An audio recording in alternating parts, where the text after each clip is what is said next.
Hi, good morning, my dear student.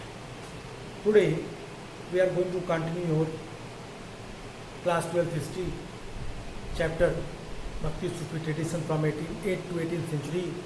Topic differences and conflict. Differences and conflict.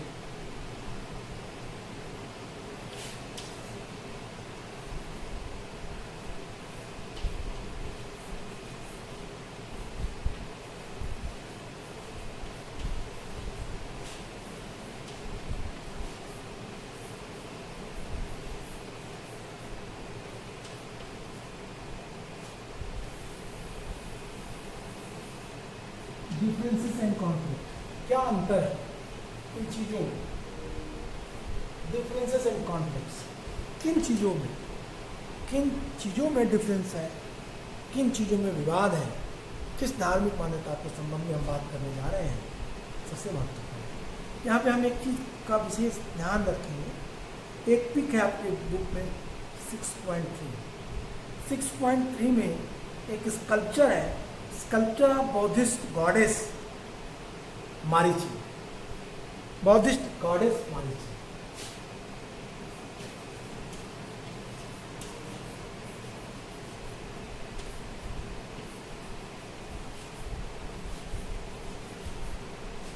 जो Buddhist goddess है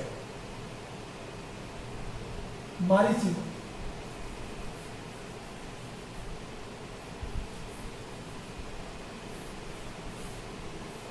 मारीची की तरह एक और गॉडेस है तारा।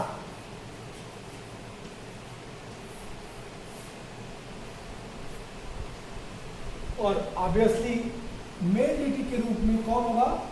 बुद्ध।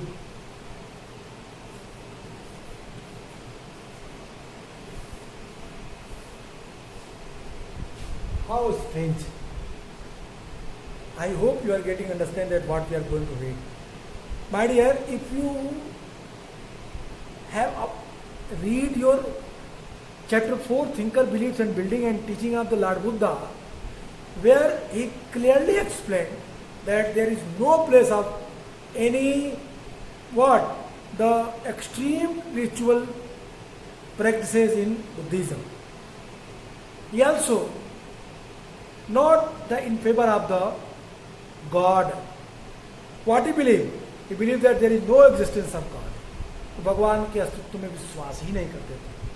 लेकिन here what we observe during 10th century, Marichi, the goddess that come into existence during 10th century, see, it means 10वीं सदी तक आते 10वीं सदी ईस्वी तक आते बौद्ध धर्म में भगवान, देवी और देवता का कॉन्सेप्ट आ चुका था।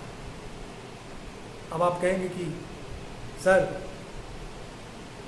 How can you forget that कि Hinayana Mahayana, the followers of Mahayana, they treated Lord Buddha as a god? Of course you are right. The Mahayana, the lesser vehicles, the greater vehicles, they felt that Buddha as a god. They sculpted them, उन्होंने उसकी मूर्तियां बनाई. But my dear, you have to never forget that there is no existence of male deity in that Mayanis. But in 10th century, Marichi and Tara, such type of women deity, female deities, they were included with Lord Buddha, Buddha के साथ. What did it explain? The male deity explained that Tantrism.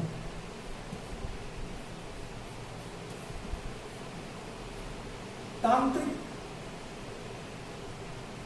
Method of worship. अब तांत्रिज्म का विकास क्या ये यहीं पे दिख रहा है? नहीं. कंटेम्परेरी डिफरेंस आपको ब्राह्मणिकल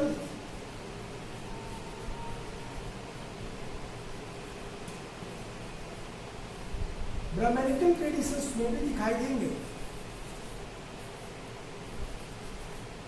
कहाँ में? मैं आपको फॉर एग्जाम्पल दिया. फॉर एग्जाम्पल में आपको मिलेगा साइविज्म.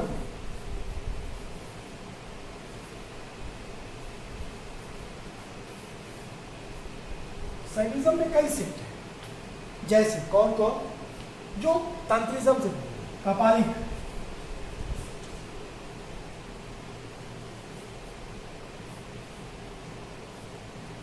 कालामुख,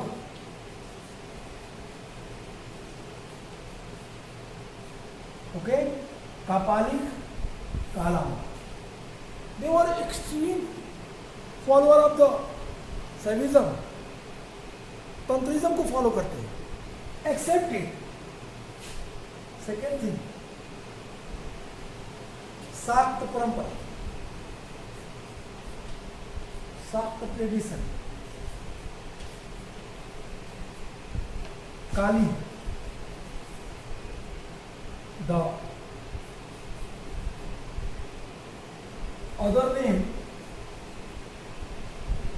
या काली एंड लिखिए तो बेटर है, एंड अदर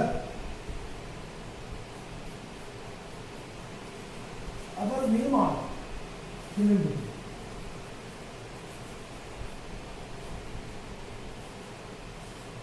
ओके, इसको मैं ऊपर लिख देता हूँ, थोड़ा सा आपको बुद्धि में कोई दिक्कत होगी तो मैं उसको यहाँ लिख देता हूँ।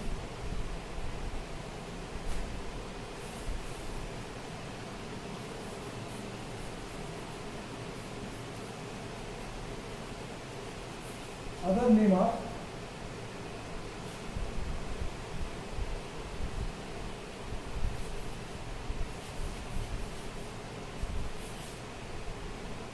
अदर डिटेल, जो दूसरे जो देवी प्रतिमाएं हैं उनकी पूजा उपासना, उनकी अपनी पूजा पद्धतियाँ, इन्हीं के संबंध में जो कॉन्फ्लिक्ट्स हैं, जो पहले जो डिफरेंसेस हैं, पहले क्या डिफरेंसेस हैं हम ये देखेंगे और फिर उनके बीच क्या कॉन्फ्लिक्ट है हम इसे समझेंगे। दो पार्ट में इसको समझने का प्रयास करेंगे। First, let us try to read your book and try to understand what is your book. आपके बुक में क्या दिया है इसको देखते हैं। आपका बुक कहता है, your book clearly explain about the differences and conflicts. 1.2 often associated with the goddess were form of worship that were classified as a tantric.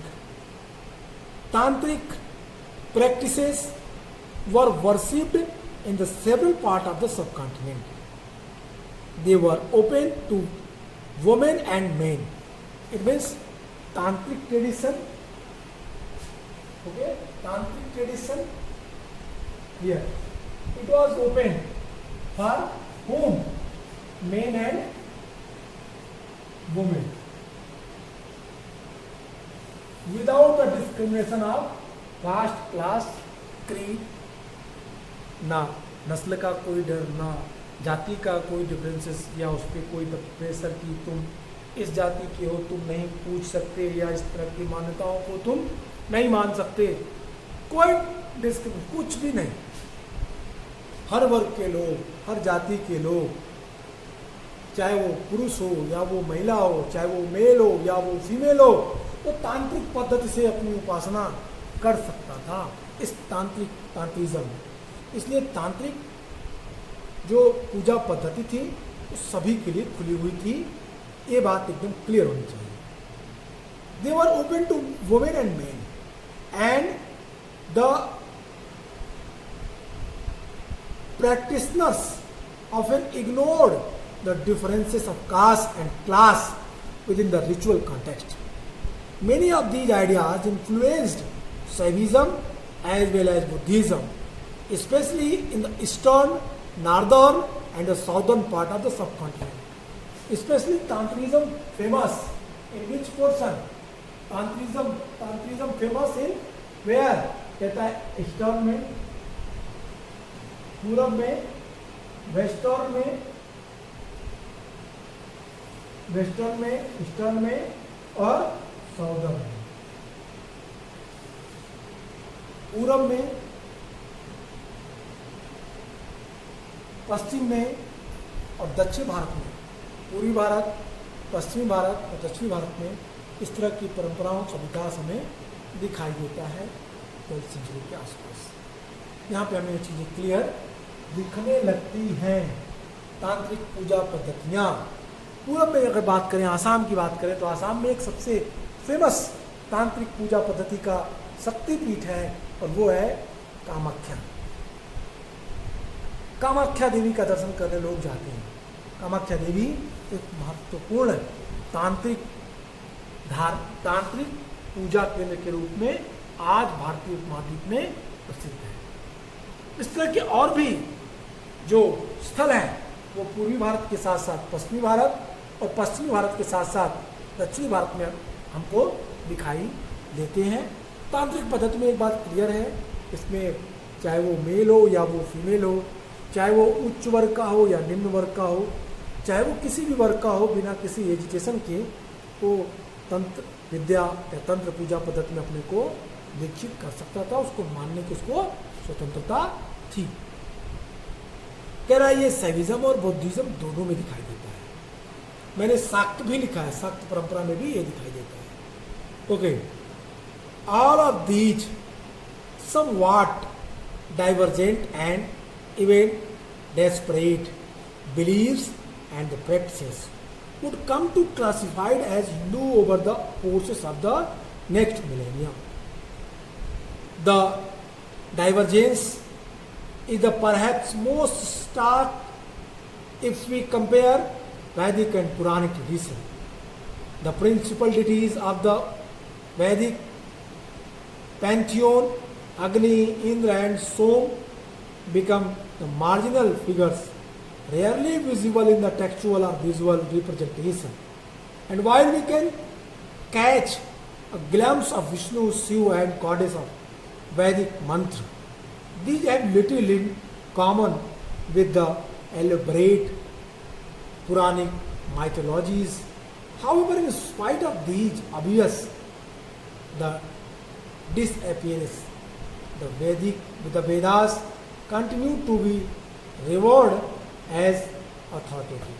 My dear, what I am saying, I have already informed you that in the Vedas there were some important god and the deity's name like Som, Agni, Varun. The verses of the Vedas that was devoted to particular god, they were prominent god in Rigvedic era.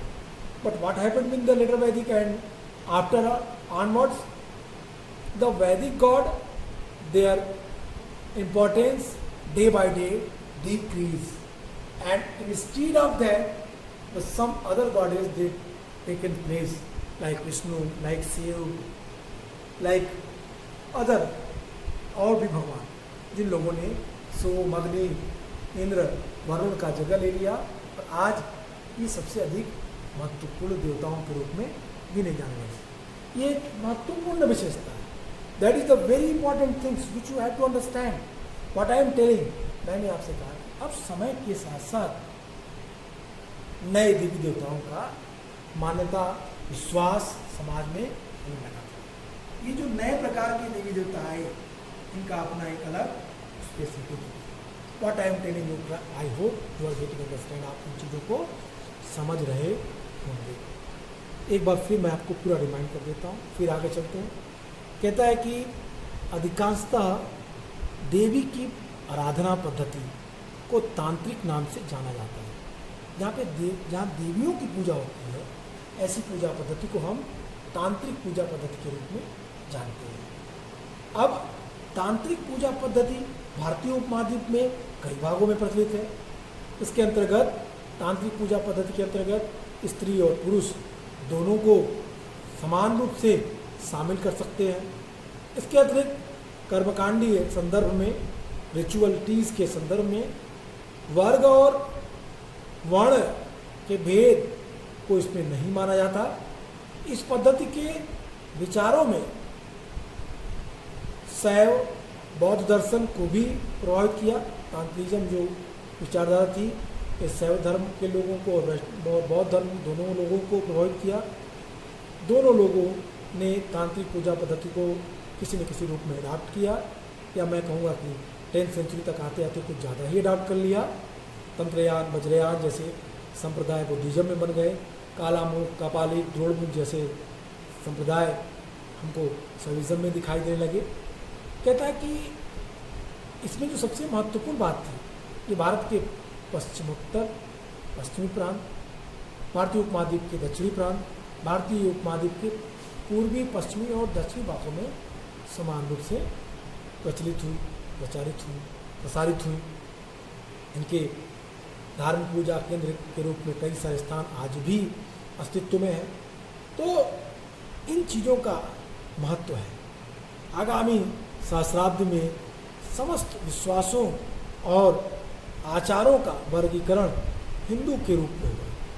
यदि हम वैदिक और पौराणिक परंपरा के बीच तुलना करें तो यह विषमता और अधिक स्पष्ट रूप से हमें दिखाई देगी।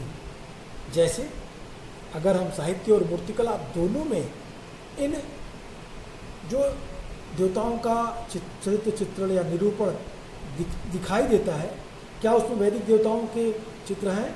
वैदिक देवताओं के स्कल्पचर बने हुए हैं, अपेक्षाकृत कम है जो पुराने देवता आज हमारे हैं। ऐसे अग्नि, सोम, वरुण के स्थान पे शिव, विष्णु, दुर्गा, काली, इस तरह के देवताओं का आज ज़्यादा महत्व है। हालांकि इन वैदिक मंत्रों में विष्णु, शिव और देवी की झलक मिलती है। उनकी तुलना उनके विषय पौराणिक मिथकों में कदापि नहीं की जा सकती, किंतु इन असंगतियों के बावजूद वेदों को प्रमाणिक माना जाता रहा है। इसमें कोई आश्चर्य की बात नहीं कि कभी संघर्ष की स्थिति भी उत्पन्न हुई होगी। वैदिक परिपाटी के प्रशंसक इन सभी आचारों की निंदा करते हैं जो ईश्वर की उपासना के लिए मंत्रों के उच्चारण के साथ साथ यज्ञों के संपादन से परे थे। इसके विपरीत वे लोग जो तांत्रिक यज्ञों के संपादन, तांत्रिक यज्ञों की आराधना में लगे थे और वैदिक सत्ता की अवहेलना करते थे, उनके अलावा भक्त अपने इष्टदेव विष्णु या शिव को भी कई बार सर्वोच्च प्रक्षेपित करते थे। इन अन्य परंपराओं जैसे बौद्ध और जैन धर्म से भी संबंध अक्सर तनावपूर्ण हो जाते थे। यद्यपि स्पष्ट द्वंद्व कम दिखाई देते हैं। दोनों में युद्ध हुआ हो ये बात बहुत कम ही हमें दिखाई देती है। भक्ति परंपरा में हमें इस संदर्भ में रखकर देखना होगा। हमें जिस काल विशेष पर गौर कर रहे हैं 8 to 18 सेंचुरी पर, इससे पूर्व लगभग 1000 वर्ष पुरानी भक्तिपूर्ण उपासना की परिपाटी रही। इस समय भक्ति प्रदर्शन में मंदिरों में इष्टदेव की आराधना से लेकर उपासकों का प्रेम भाव में तल्लीन हो जाना दिखाई पड़ता है। भक्ति रचनाओं का उच्चारण अथवा गायन किया जाना इस उपासना पद्धति का प्रमुख अंश था।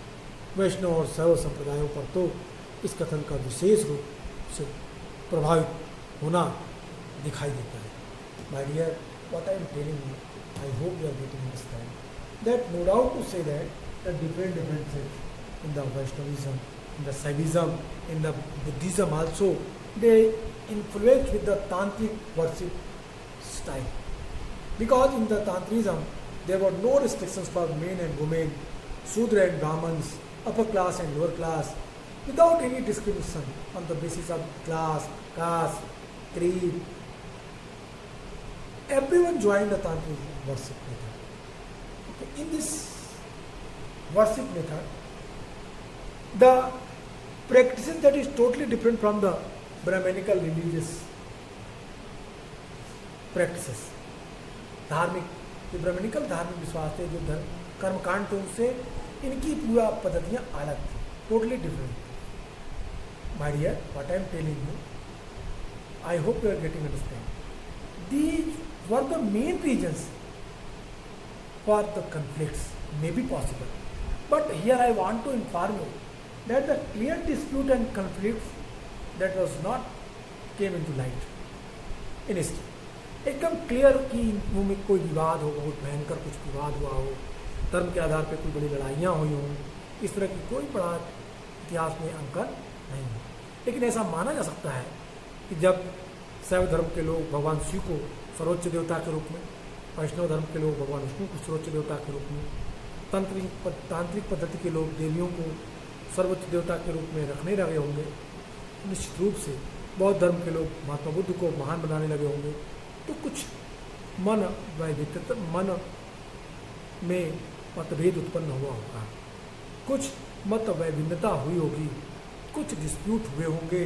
इन डिफरेंसेस के आधार पे, इन विभिन्न प्रकार की पूजा पद्धतियों के प्रैक्टिस में आने के बाद निश्चित रूप से कह सकते हैं कुछ न कुछ डिफरेंसेस हमें दिखाई देते हैं.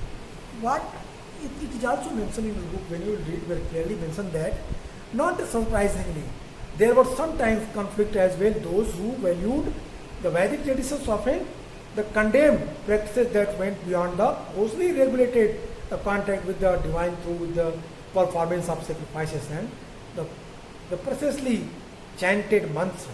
And the other hand, those engaged the tantric practices. They were maybe quarrel with each other on the basis of their worship style, worship method, frequently ignored the authority of the Vedas. The tantric followers, tantrism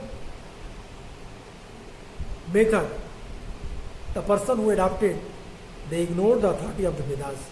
Also, devotees often tended to project their chosen deities, either Vishnu or Shiva, as a supreme. Relation with other traditions such as Buddhism or Jainism were also often fought with tension in the not open conflicts. The traditions of devotion are bhakti and need to be located within this context. Devotional worship had as a long history of almost 1,000 years before the period we are considering during this time. Expressions of the devotion range from the routine worship of deities within temple of the ascetic worship of the deities within temple. Extant traditions, adorations where devotees attend a tantric-like state. The singing and chanting of the devotional composition was often a part of such mode of worship. This was particularly rule of the Vaishnava and Saiva sect. What I am telling you, these are all explained by me. Okay, I hope you are getting understand this topic, the differences and conflicts. This is very important. Various time the question arise from this topic. तो आप इस चीज़ को समझ गए होंगे कि क्या इनके बीच विवाद हुआ होगा. पहले तो तांत्रिक पूजा पद्धति क्या थी, तांत्रिक पूजा पद्धति से किस तरह से शैविज्म, बुद्धिज्म और वैष्णविज्म, इस तरह से शैविज्म और बुद्धिज्म प्रभावित हुए, किस तरीके से ये भारतीय उपमहाद्वीप के विभिन्न भागों में प्रचलित हुई, क्या कारण था, इन चीज़ों पर हम लोगों ने इस टॉपिक में चर्चा की. आइए अब नेक्स्ट टॉपिक की चर्चा करते हैं, poems of prayers. Poems of और next topic is poems of prayers. क्या देखेंगे हम इसमें, पोएम्स ऑफ प्रेयर्स. अब हम पढ़ेंगे दूसरे टॉपिक को. इन टॉपिक में हम देखेंगे वैष्णविज्म और शैविज्म को. सबसे पहले भक्ति परंपरा की शुरुआत भारत में साउदर्न पार्ट ऑफ इंडिया में हुई थी, ऐसी इतिहासकार की मान्यता है. इतिहासकार मानते हैं कि भक्ति परंपरा का उदय कहाँ हुई, दक्षिण भारत में. शैव धर्म के फॉलोअर क्या कहलाए, नैनार. वैष्णव धर्म के फॉलोअर्स क्या कहलाए, अलवास. इन दोनों धर्म के फॉलोअर्स जो थे, उन लोगों ने मंत्रों, उन लोगों ने वर्सेस, उन लोगों ने तमाम सारे उपदेश, उन चीज़ों को क्या किया, एक सुरक्षित रूप में करने का प्रयास किया. और बाद में जो फॉलोअर्स थे अलवार्स के, नैनार्स के, उन्होंने जो प्रीच किया था, उन्होंने जो वर्सेस की, जो रचनाएं की, जो भजन गाए, उनको लिखा गया और वो वेदों के समान पूजित हुआ, माना गया, उसको स्थान मिला. तो इसीलिए हमारा टॉपिक है poems of prayers, early traditions of भक्ति.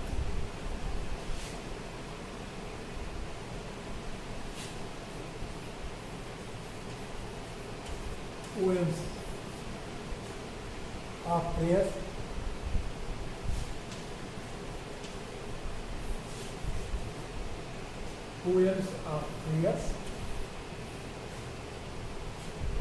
early traditions of bhakti.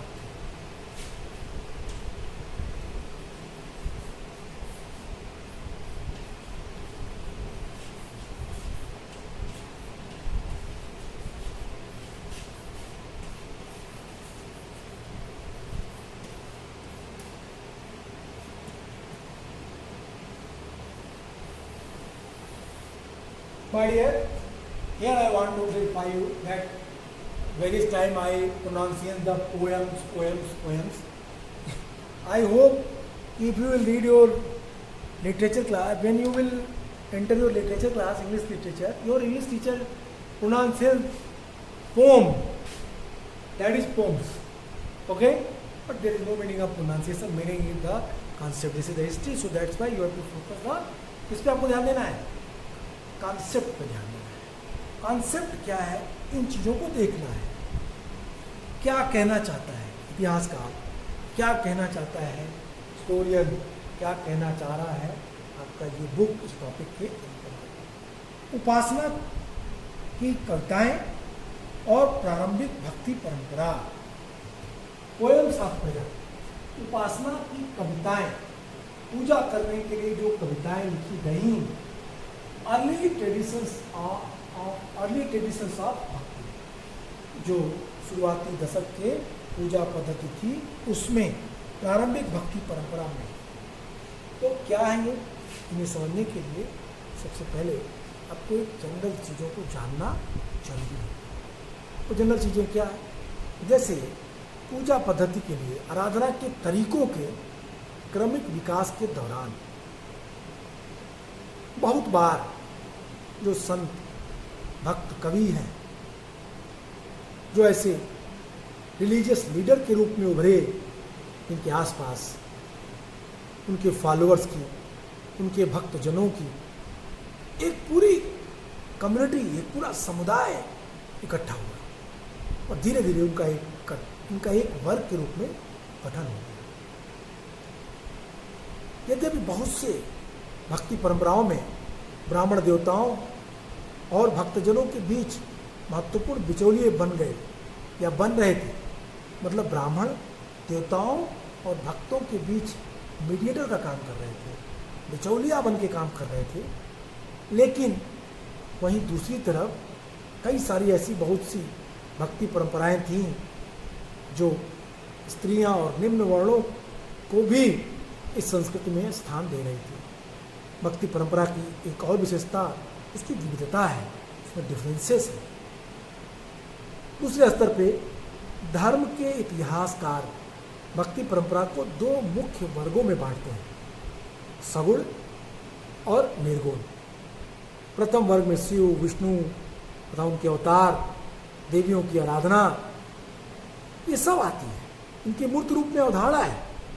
जबकि निर्गुण परंपरा में भगवान के स्वरूप का हम वर्णन करते हैं, जहाँ पे भगवान का कोई आकार नहीं है.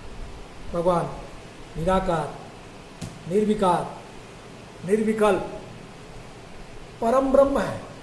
गॉड इज ऑमनिसेंट, ऑमनिप्रेजेंट, सर्वशक्तिमान है, सर्वव्याप्त है, सर्वव्यापी है. तो दो तरीके की चीज़ों को हम, I hope you are getting understand, आप इस बात को समझ रहे हैं. In the course of evolutions of these form the worship in the many, the instance poet, saint, emerged as a leader around whom they developed as a community, as devotees. Further, while Brahmins reminded the important intermediators between God and devotees in the seven form of the bhakti, these traditions also accommodate the acknowledged women and the Sudra or the lower class categories considered the eligible for liberation within the orthodox, the Brahmanical framework. What also characterized the tradition of bhakti was remarkable, the diversity. भक्ति एक वो परंपरा के रूप में उभरी इसमें अब हर वर्ग के लोग भक्ति में, अब चाहे वो जो भी हो, आसानी से जुड़ सकता है. भक्ति में दो तरह की भक्ति, सगुण भक्ति, सगुण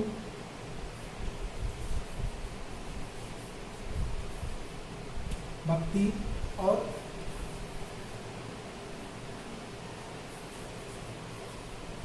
निर्गुण भक्ति. With attribute, without attribute. सगुन मतलब with attribute, very good means without attribute. We will continue this topic in my next video. आज के लिए इतना ही. Goodbye and take care. अपना ख्याल रखिए, अपनों का ख्याल रखिए और एक ऐसे व्यक्तित्व का निर्माण करिए जिसमें महिलाएं, बच्चियां, स्त्री अपने को सुरक्षित महसूस करें. Goodbye and thank you.